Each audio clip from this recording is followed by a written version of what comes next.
Aquellos tiempos.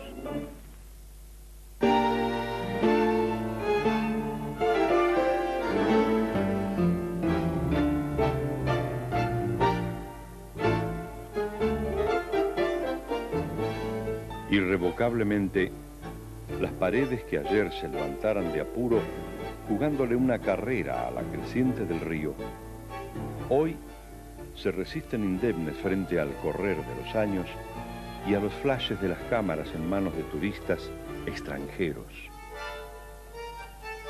¿Qué enigmático hecho pudo haber provocado que este fenómeno de chapas coloridas se rehusara a ceder al paso del tiempo? Hacia 1880, Buenos Aires, la reina del Plata, es un país de inmigrantes mirando con nostalgia a Europa. La desembocadura del riachuelo, hasta entonces una pequeña ciudadela poblada de barcos y hombres de mar, parece ser el sitio elegido por cientos de familias procedentes de Génova y otros pueblos del Mediterráneo europeo que imprimen con su caudal de sueños y esperanzas el barrio que más tarde se proclamaría como la República Independiente de la Boca.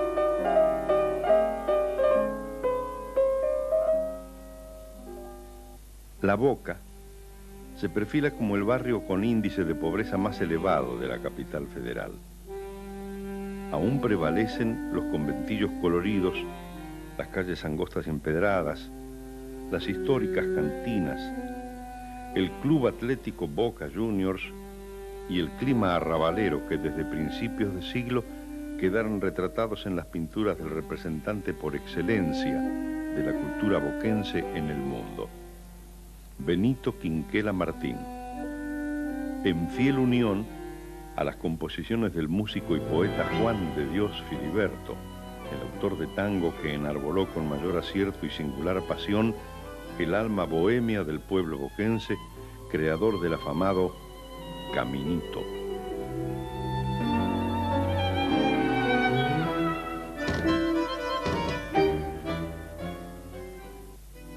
Frente a tal pintoresco paisaje, se alza otro que, aunque menos colorido, contiene asimismo una significativa porción de historia en torno al riachuelo. Dock Sud.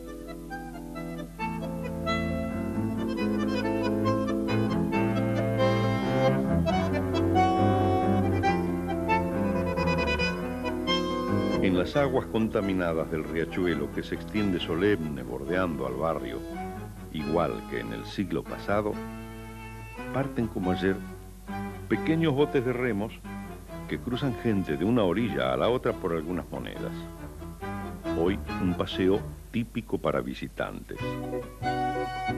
Al cruzar el estrecho pasaje, quienes experimenten este viaje advertirán sobre el agua el reflejo estático de una gigantesca estructura que se alza, ilustrando una de las siluetas que definen a la Boca desde su construcción. Un monstruo oscuro desafía firme lo que otros son solo rastros del pasado. El transbordador Nicolás Avellaneda.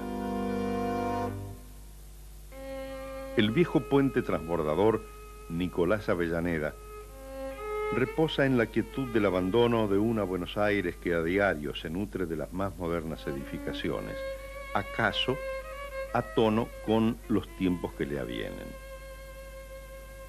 La imponente y magnífica construcción erigida en medio del riachuelo es el marco de la postal del olvido, la puerta a un rincón del río que empapa con su crónica a la histórica esquina de la capital.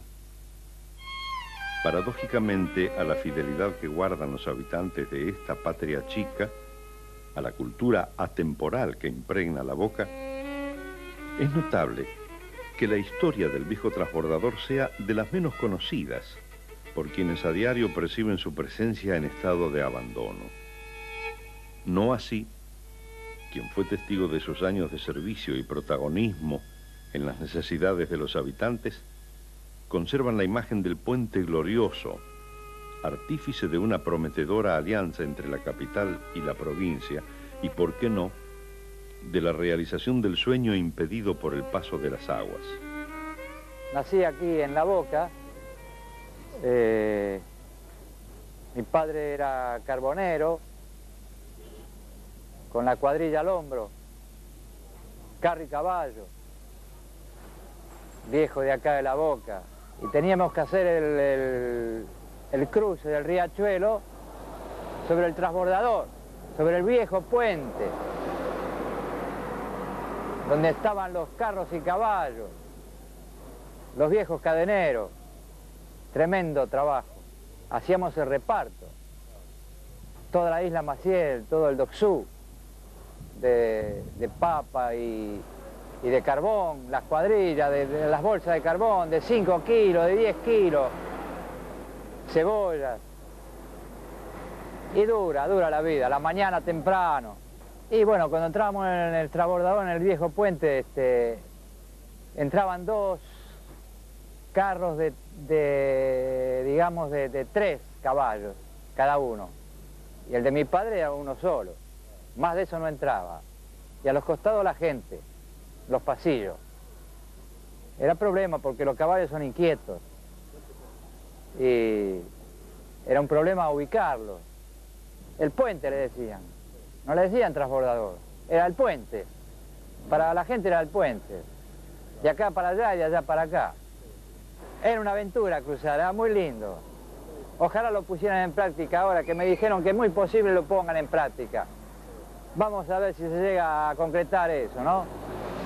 Porque sería muy lindo para la juventud de poder cruzar ese puente para que tenga una linda experiencia. Inaugurado oficialmente bajo el gobierno de Sáenz Peña, un sábado, 30 de mayo de 1914, mientras en otras partes del mundo se enfrentaban las potencias europeas que daban inicio a la Primera Guerra Mundial.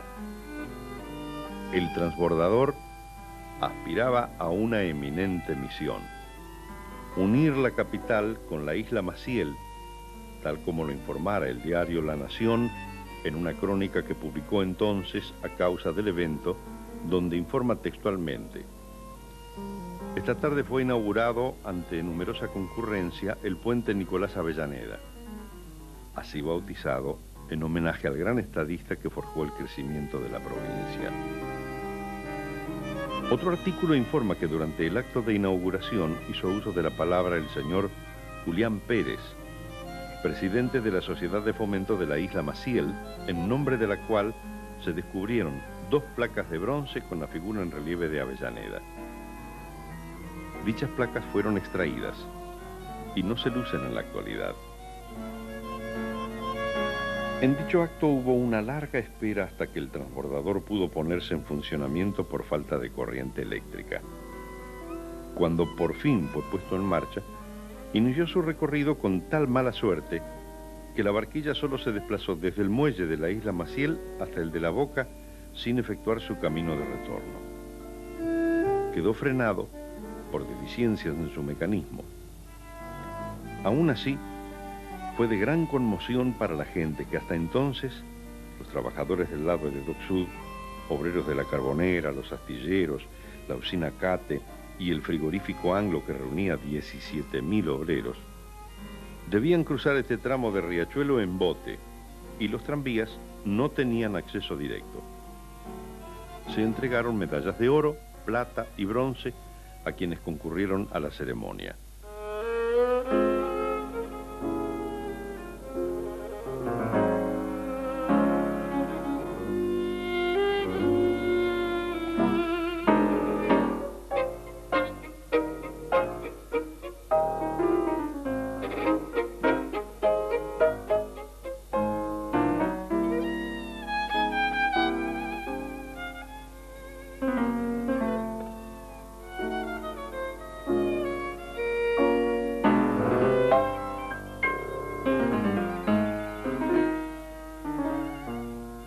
El puente, actualmente en desuso, comienza a proyectarse con 9 años de antelación a su puesta en marcha por la Compañía Ferroviaria Argentina.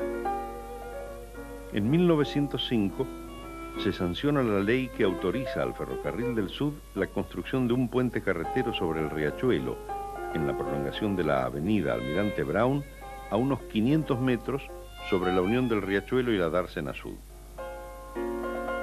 El puente pasaría al dominio absoluto de la nación. El Ferrocarril del Sud obtendría a cambio de tal donación varias franquicias que la misma ley le otorgaba. Una de ellas era el permiso para el levantamiento de otro puente para trenes de carga frente a la estación Barracas Peña. También, se entiende, la empresa se vería beneficiada con la construcción del transbordador, puesto que el acceso directo facilitaría la explotación de los muelles y otras instalaciones de la compañía concesionaria, cuyos intereses estaban ligados al Ferrocarril del Sud. El puente transbordador, disponía la legislatura, debía tener un tramo central de báscula rodante, sistema Scherzer. Pero al efectuarse los trazos bajo esta consigna, el puente solo podía dejar para la navegación un tramo libre de 20 metros, lo que sería altamente perjudicial. Esto motivó una disposición de reforma en la estructuración del puente en proyecto. Finalmente, en septiembre de 1908, el Poder Ejecutivo aprueba los trazos definitivos que guiaron su construcción. El puente tiene 52 metros de altura. Esta es la longitud que presenta desde las bases de las torres hasta el tope de la viga superior. La longitud de su ancho total, es decir, de base a base, es de 104 metros y el ancho de cada una de las bases es de 27 metros.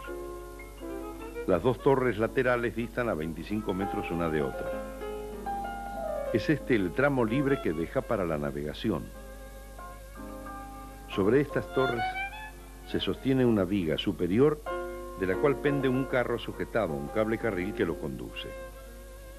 De este carro superior cuelga la barquilla, el denominado transbordador. Una suerte de canasto de 8 metros de ancho por 12 metros de largo que transportaba peatones, carros y tranvías. Su capacidad máxima era de 30 personas y 4 ejes o carros. Soportaba hasta 50 toneladas. Años después de la cesación de su funcionamiento, a fines de la década del 80, una brutal creciente arrasó con el mismo con tanta fuerza que lo hizo chocar contra el muelle de Dock Sud. Este hecho motivó la determinación de que el canasto fuera soldado definitivamente a tal muelle y desde entonces descansa allí y es contenedor de desperdicios y objetos en desuso.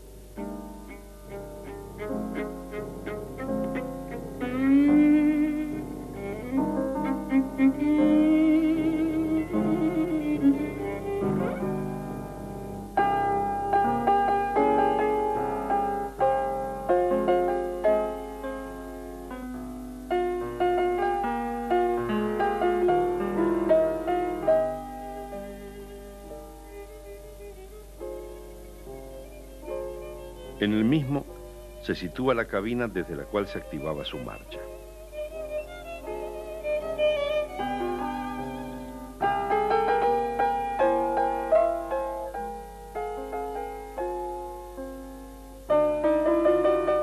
Su desplazamiento de un extremo al otro toma aproximadamente 4 minutos. Cuando el carro está por arribar al muelle opuesto, unos interruptores colocados en el carro superior se accionan automáticamente mediante topes fijos que cortan el circuito para evitar que por cualquier descuido del conductor choque el transbordador con el muelle. Asimismo, estaba contemplada la posibilidad de que a causa de interrupción de la corriente eléctrica quedara la barquilla en medio del riachuelo. En tal caso, esta era movida a su lugar por guinches a mano.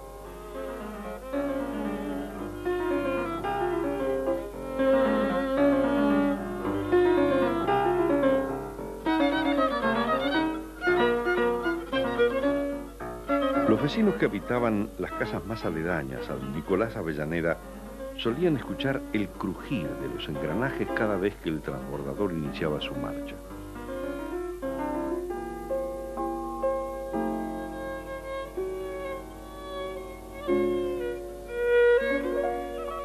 Por debajo de las aguas, paralelamente a la unión que el viejo puente establece entre ambos lados del riachuelo, cruza el túnel, aproximadamente a 40 metros por debajo de la superficie.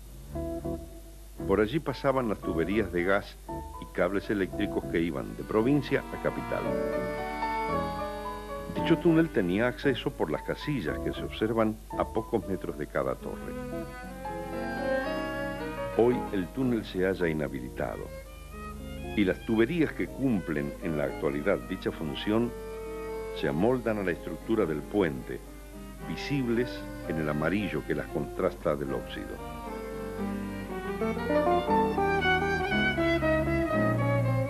Soy nacido en la isla Maciel, mi padre Héctor Liciani nació en la isla Maciel y mi abuelo cuando vino de Italia en 1876 era patrón de a bordo de los barcos a vela y cuando no tenía trabajo trabajaba en el bote. Fue uno de los primeros boteros en cruzar las orillas de la Boca y la Maciel. Y yo empecé en el año 68, siempre haciendo este mismo trabajo. Nosotros somos una familia tradicional de la isla Maciel, que para nosotros este puente representa mucho, porque de que nacimos éramos chiquititos y veníamos a pasear al puente, que inclusive cuando ya en el año, no sé si en el año 40 y pico, 46, 47, dejó de funcionar. Pero en una oportunidad se rompió el puente nuevo y empezó a funcionar. Funcionó el transbordador, ahora ha funcionado más o menos 6, 7 meses hasta que se reparó el puente nuevo. Y yo he llegado a cruzar en este transbordador. Como esto es algo como, es para el turismo, ¿viste? Pero nosotros no le damos importancia, pero el turismo, ellos ven una cosa tan linda como los franceses verán su torre. Para nosotros, ¿viste? Esto es lo mismo. En 1914, que se inauguró el puente este, se pensaba que los boteros iban a morir. En ese tiempo había como 40 botes. Entonces, ¿qué ocurría? Que cuando el transbordador estaba del lado de Isla Maciel, todos los botes iban para el lado de la capital, del lado de la Boca. Entonces cargaban toda la gente de allá y la trasladaban para acá. Cuando el transbordador iba para el lado de la Boca, se venían todos vacíos a cargar gente de la isla. Y así fue hasta que dejó de funcionar. El horario de funcionamiento del transbordador Nicolás Avellaneda se extendía entre las 6 y las 21. El manejo desde la casilla era simple. No requería al encargado de una exigida capacitación. Podía también ser ejecutada desde la casilla de máquinas encastrada en la torre lateral situada sobre el muelle del lado de la capital. La construcción del puente transbordador Nicolás Avellaneda requirió de 3 años aproximadamente. Su estructura es absolutamente metálica y su confección fue encomendada a una fábrica de Inglaterra, Earl of Dudley's Tale, tal como alcanza a leerse en los hierros. Esta fue enviando por secciones las partes del puente listas para su armado.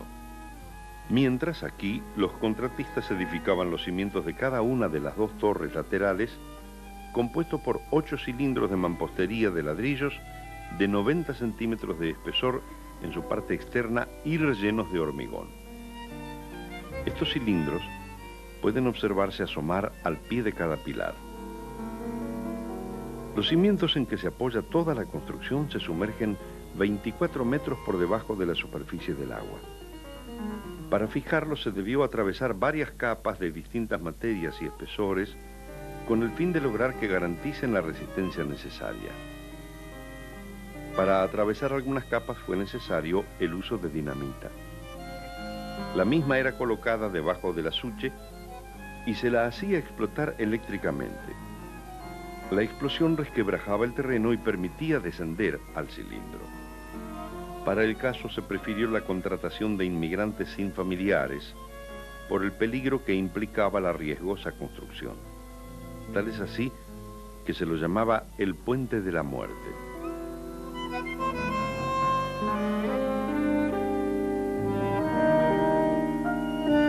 El costo total de su construcción y levantamiento fue de 100.000 libras esterlinas.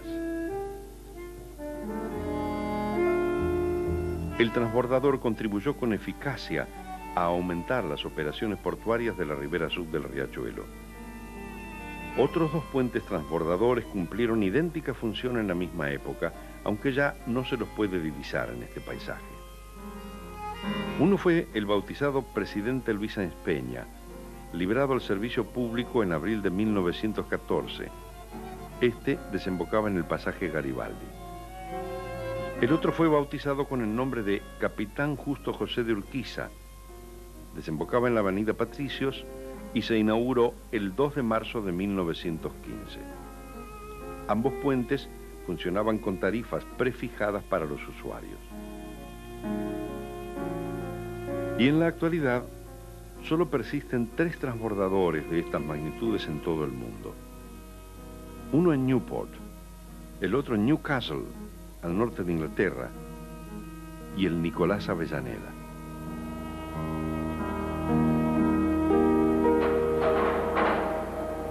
El presidente Roque Sáenz Peña, el Urquiza.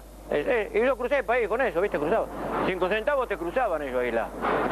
Te venía con la cartera al hombro, un boletito te daba y cruzaba el puente. Sí. Este no, este fue siempre gratis, ¿viste? Cruzamos con un caballo, sí, y había que estar atento porque, ¿viste? Se espantaban siempre porque como se movía esto, ¿viste? Era movedizo cuando cerraba el de arriba que cerraba el coso, la cadena, ¿viste? Se marchaba. Y se movía medio, ¿viste? ¿No? Y andábamos ahí. Porque venían algunos, ¿viste? Que eran con 2 caballos tronqueros y el cadenero. Sí. Que eran con las lanzas, esas chatas. Sí. Y 3 o 4 carros iba. Después, ¿viste? Subían también algún sulky que cruzaba. ¿Los pasajeros cuántos? Los pasajeros iban de aquel lado. No, y que ellos llegaban a pasar 50, 60 personas por un viaje más, un poco menos, ¿viste? Iban y venían, sí. 2 minutos iba, más o menos, he cruzado. Y tenía que estar atento, ¿viste? Porque que no cruzara algún barco, como en ese tiempo andaban mucho los remolcadores de Dodero, el tráfico de barco había, porque pasaba un barco grande. Parece ver otra vez volver a la infancia, ¿viste? Porque tengo fotos en casa todavía cuando estaba casi todo bien pintado de negro y todo, ¿viste? Diversos son los relatos que se han fomentado a partir de dichos de improbables vertientes transcurridos durante su funcionamiento. Se cuenta, por ejemplo, que el día de la inauguración oficial, quien fuera su primer operador, Enrique Austhofer, cayó al agua en un descuido y tuvieron que socorrer los marineros de la prefectura. También se cuenta que durante su construcción y tras un inconveniente suscitado con una de las piezas que vaticinó un posible error en su diseño, uno de los ingenieros responsables de los trazos subió hasta la viga superior del puente y se arrojó al agua, acongojado por la más tarde desmentida frustración del proyecto.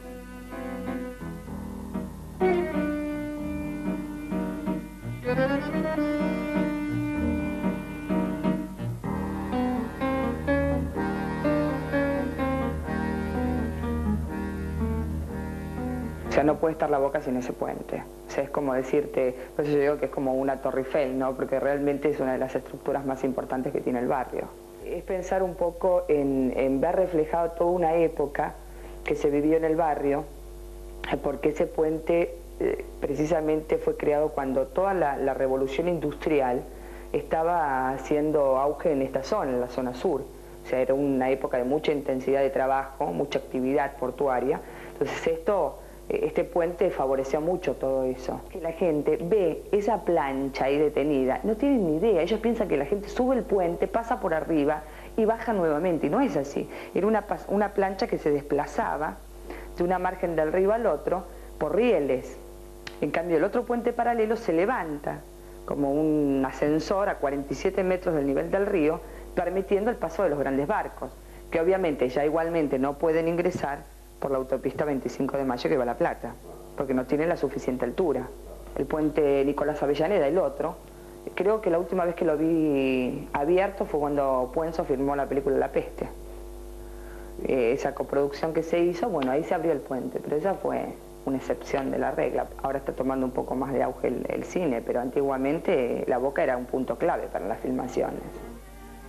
El viejo transbordador resultó ser escenario elegido por múltiples cineastas argentinos para rodaje de sus películas. Su óxido de antaño es el único ocre inmóvil que no logra compensar el resto del paisaje multicolor, más que con un toque, eso sí, una pincelada persistente. Es así que su cuerpo puede divisarse en producciones. También se dieron cita allí espectáculos al aire libre de notoria asistencia de público. Al pie del viejo Nicolás Avellaneda amarró su propio bote un inmigrante de Grecia que llegara a Buenos Aires con $60 en el bolsillo y que en cuestión de años se convertiría en el gran magnate Aristóteles Onassis. También, en 1983, fue visitado por el oceanógrafo Jacques Cousteau. Hoy su imagen también se reproduce en infinidad de artesanías para recuerdo de quienes visitan la Vuelta de Rocha.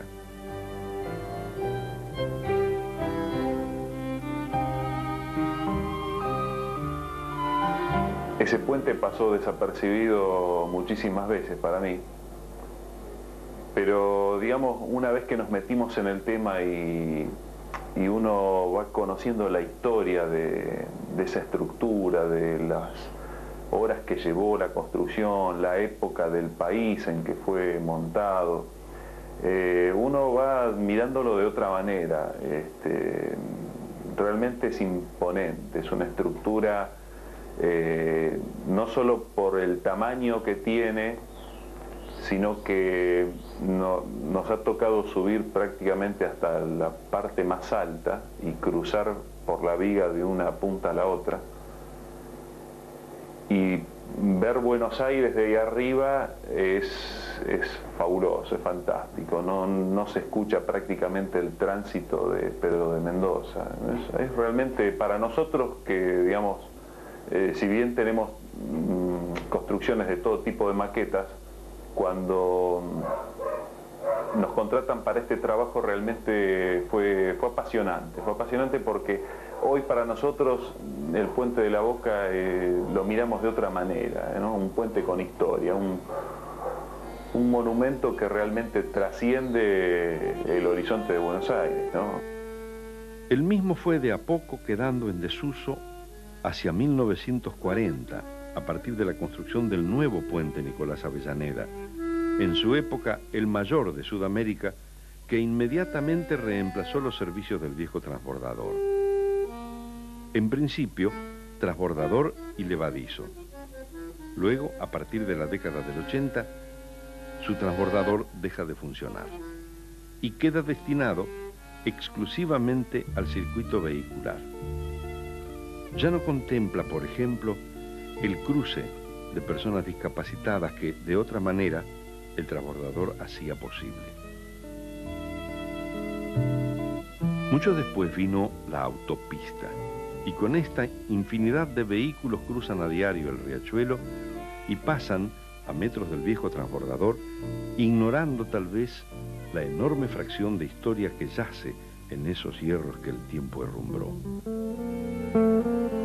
Hoy, el puente transbordador Nicolás Avellaneda está decretado Patrimonio Cultural de la Nación. Pero los honores no son avales. Es sutil ironía que un puente nacido en una ciudadela forjada y poblada por obreros y destinado al uso de los mismos, se encuentre hoy rodeado de obreros que a su pie maniobren arreglos. Si bien aún no lo tocan, se alertan futuros cambios todavía no dilucidados en aras de acrecentar la atracción turística. Restaurantes, ascensores, miradores. El puente amanece una vez más. Viejo y cansado, espera en su oscuro el veredicto final. Hoy delegado a la tarea menor de mantener en lo alto propagandas de campañas políticas, acaso con la esperanza de resurgir en la memoria de aquel que prometa una reivindicación de nuestros patrimonios culturales. Oxidado, sereno, reposa en la nostalgia de un pasado festivo que acunó las esperanzas de inmigrantes y requiere un destino que lo restituya del abandono. Observado que todo ángel de la Boca tiene amparo de una magia que combate al olvido. La solidez y la fuerza mismas que impiden su desarme o derrumbamiento, le permiten transcurrir y más allá de su impredecible porvenir, se apoya en una naturaleza sublime. El propósito primero que anima toda realidad de fierro, levantar un puente, sería entonces construir un páramo infinito, una invitación al cielo, un acercamiento al arriba, donde hay aire y más espacio, donde el tránsito es tranquilo, donde cruza la gente, donde van y vienen los sueños y el tiempo inefable. El futuro asoma radiante y con brillo, pero empaña el pasado cuando pisa tosco la pieza oxidada que, aún vencida, puede pulir la memoria.